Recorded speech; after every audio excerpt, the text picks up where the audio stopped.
Guys আপনারা একটা আপুকে দেখতেছেন যে উনি রমনা পার্কে এসে ছবি উঠতেছে, তো বিভিন্ন পোজে আর কি। তো আপুর পোজগুলো আমার কাছে এত ভালো লাগছে যে মনে হয়েছে, আমার মনে হচ্ছে উনি কোনো নায়িকা অথবা হলিউড অথবা বলিউডের নায়িকা।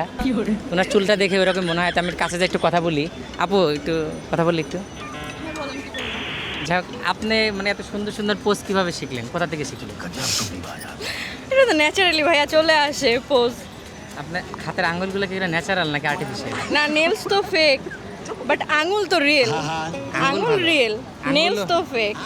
যাই হোক, আমি আপনাকেই খুঁজতেছিলাম সকাল থেকে যে এরকম একটা মেয়ে পালে তার হলো নাম্বার বলেন, তার আইডি বলেন, সব কিছু নিয়ে যাব, কেন? নিয়ে যে আমরা রিলেশনে যাব আর কি।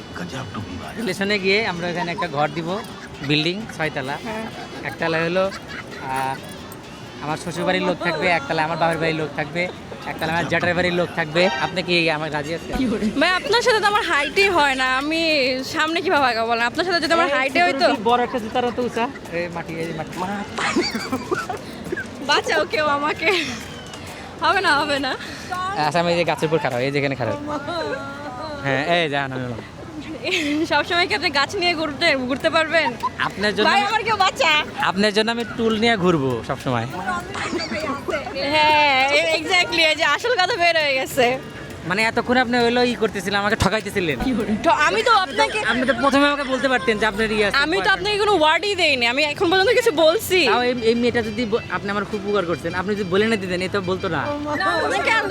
এই আমার জীবন সেই নিয়ে, পর্যন্ত জান না। এই আমার জীবন নিয়ে সিনেমিনি খেলতো। আপু, এটা কিন্তু আমার খুব কষ্ট লাগছে। আপনি প্রথমে আমাকে বলতে পারতেন, আমি অটোমেটিক রিলেশনে চলে গেছি।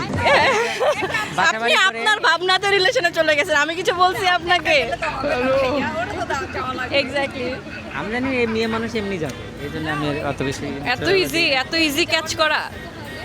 আমি প্রতিদিন 100-150 টাকা করে মেয়ে পটাই। আর এই মেয়ে, আপনি আমাকে পটাতে পারলেন না, তাছাড়া আপনি কিভাবে এত বড় একটা কথা বলেন? তাছাড়া আমি যে প্রস্তাব দিছি, আমি প্রস্তাব শিওর ছিলাম যে আমি হলো ফর্সা, উনি হলো আমার সাথে কালো। ওহো, তো এই জন্য হলো আমার কাছে মনে হয়েছে যে এটা ইজি হবে। হ্যাঁ ইজি, বাট আপনার সাথে তোমার হাইটে যায় না ওইটা। হাইটে আপনার লুচা জুতো পরছি। ফ্যাশন না না। আচ্ছা আমি জুতা খুললাম, তবু আপনার সাথে আমার হাইটে হবে না। এই আমি উঁচা করতে পারি। হ্যাঁ এক্স্যাক্টলি, আমি উঁচা করতে কাদের পারি। হাতে মাথা বুদ্ধি। আমি উঁচা করতে পারি, তো আপনার সাথে আমার হাইটে হবে না। আপনি কেন এত বড় বড় কথা বলছেন? আপনি হাইট নিয়ে আসেন, কত কত ছোট ছোট মানুষের বউ লম্বা লম্বা আছে না? ওটা তো তাদের চয়েস, আমার চয়েস এরকম না, তারপরে আমার যে পার্সোনালিটি এরকম না। ক্যাটরিনা কাইফের যে আচ্ছা আপনি গেলে কোথায় পোস্ট করবেন সেটা বলেন। মঙ্গল গ্রহে। हरामी हो। তাহলে মাফ চাই, অনেক হয়েছে। আচ্ছা গাইস, ঠিক আছে, আমরা ধন্যবাদ। এটা মঙ্গল গ্রহে পোস্ট করব না, ফেসবুকে পোস্ট করব। ঠিক আছে, বাই, টাটা। Thank you. ফেসবুকের নাম হচ্ছে তারেক অন দ্য ওয়ে, আর আমার নাম হচ্ছে তারেক। আপনার নাম লাগবে না, আপনার নাম লাগবে না। আর আমার মোবাইল নাম্বার হচ্ছে 017। লাগবে না ভাই, মাফ চাই। তারপরে 7, তারপরে আবার 7, তারপরে thank you, thank you, thank you. Miss call দিয়ে নাম ব্যাক করব।